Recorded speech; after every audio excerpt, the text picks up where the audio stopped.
Bonjour à toutes et à tous.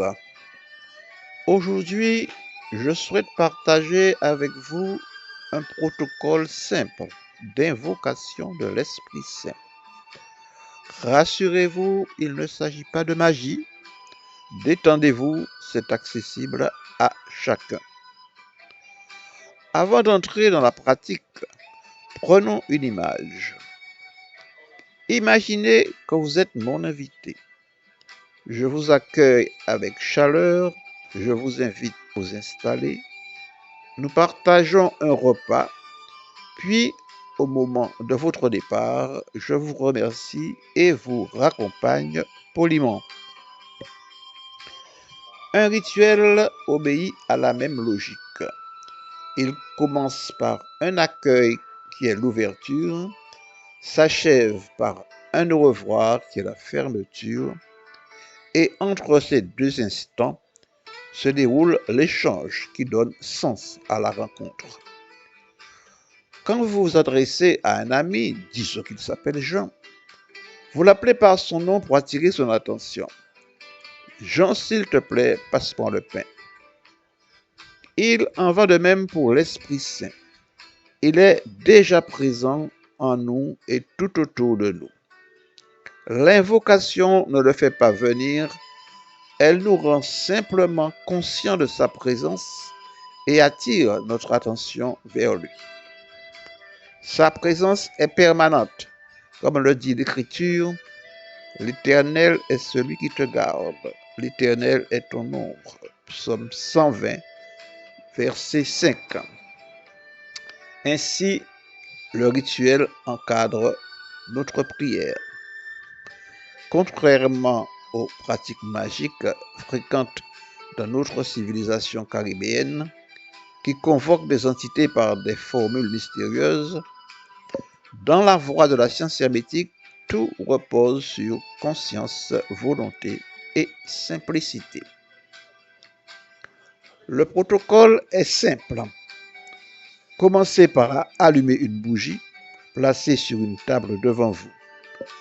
La flamme symbolise la présence vivante de l'Esprit Saint. Il ne s'agit pas de croire qu'il réside dans le feu, mais d'agir comme si. C'est une technique utilisée parfois en hypnose thérapeutique.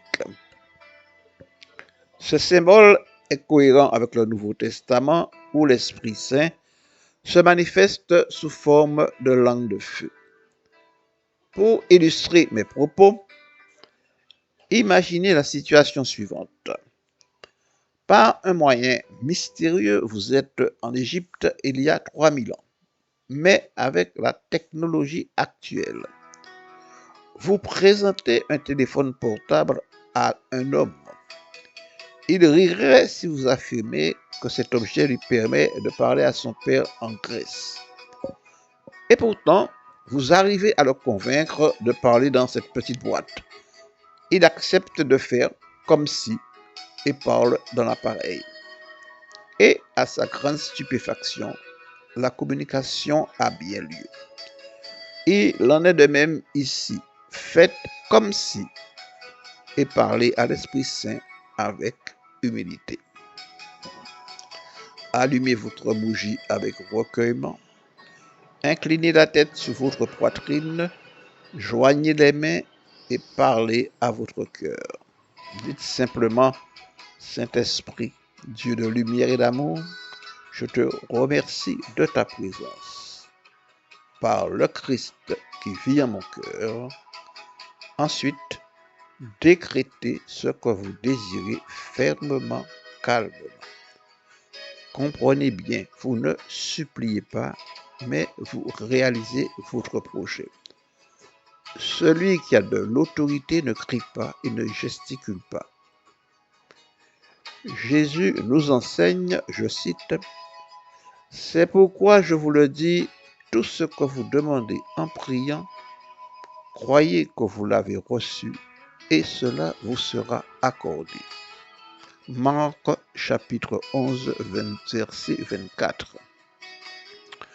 Ressentez la paix et la douceur de ce moment. Il n'est pas nécessaire de fixer la flamme. Prenez seulement conscience de sa présence. Libérez-vous de vos rancunes et de vos lourdeurs intérieures, car celui qui s'attache au grief n'est pas encore prêt pour la science hermétique. Comme le marin rescapé de naufrage continue d'aimer la mer, apprenons à rester amoureux de la vie malgré nos épreuves. Clôturez votre rituel par un Amen ou fredonnez un chant de louange ou toute autre pratique à votre convenance avec l'intime conviction que tout est accompli. Éteignez la bougie. Alors Dieu agira pour vous selon ses lois, au-delà de toute logique humaine. Comme l'Évangile le proclame, les aveugles voient, les boiteux marchent, les lépreux sont purifiés, les sourds entendent, les morts ressuscitent, et la bonne nouvelle est annoncée aux pauvres. Matthieu chapitre 11, versets 4 à 6. Seigneur, la source de tes bontés est infinie.